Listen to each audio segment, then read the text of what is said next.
Cette Coupe d'Afrique regorge d'énormes surprises. Salut, bienvenue sur FBA, la chaîne sur laquelle nos passions se déchaînent. C'était un match où il fallait absolument que l'Algérie gagne après la contre-performance qu'ils ont réalisée au premier match face à l'Angola. Ils se sont retrouvés avec un point. Il fallait à tout prix qu'aujourd'hui l'Algérie remporte le match. Et nous avons, dès le début du match, vu les intentions algériennes parce que, au vu des statistiques, l'Algérie a tout donné pour remporter le match. Le match s'est terminé avec une possession de balle de 65% pour l'Algérie avec 13 tirs, donc malheureusement uniquement 4 tirs cadrés, 86% de précision au niveau de la passe. Et en face de l'Algérie, nous avions une équipe burkinabé qui nous a présenté une opposition très sérieuse. Ils ont réussi à avoir une assise défensive solide, resserrée. Ils avaient des déplacements cohérents, ce qui empêchait de temps en temps aux attaquants algériens de développer leur jeu. Cette équipe burkinabé a réussi à museler complètement un joueur de qualité comme Riyad Mahrez qui n'a pas pu trouver ses coéquipiers.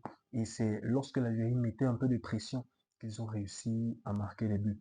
Il a noté que dans ce match, l'Algérie a été menée par 2 fois, mais qu'ils ont toujours trouvé les ressources mentales nécessaires pour revenir au score.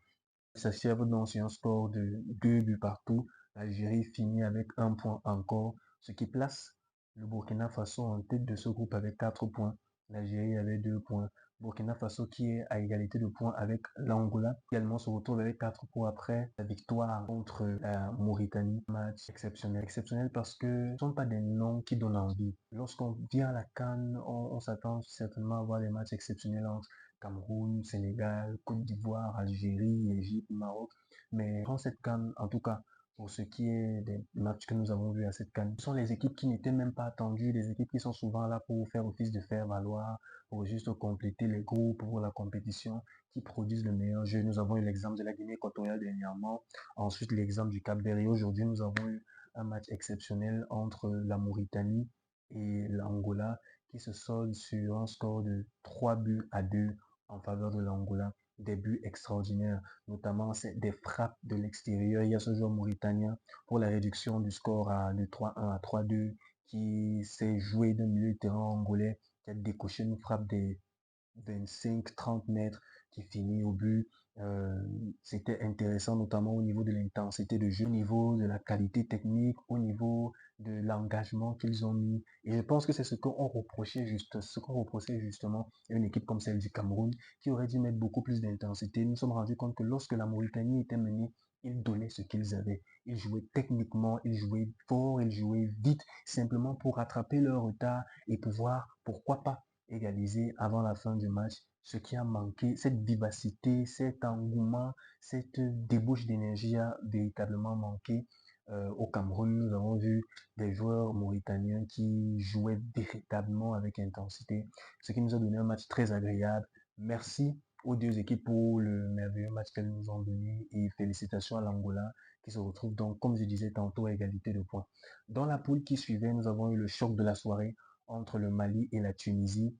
Et véritablement, nous avons eu une leçon de football. Leçon de football parce que les deux équipes ont produit un jeu de qualité. Les deux équipes procédaient par une diversité d'attaques, des attaques de transition, des longs ballons, des contrôles dans les petits espaces.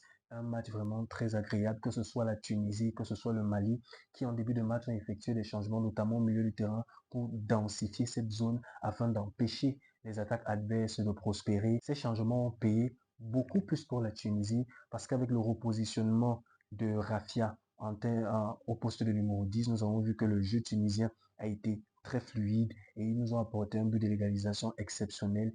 4 passes ont suffi, 4 passes en une touche de balle ont suffi pour que les Aigles de Carthage puissent égaliser le but qu'ils avaient plutôt encaissé face aux Aigles du Mali qui nous ont démontré encore une fois de plus qu'ils sont très forts en ce qui concerne la possession de balle, la circulation du ballon, l'intensité au milieu du terrain, la débauche d'énergie. Cette équipe malienne est vraiment très séduisante.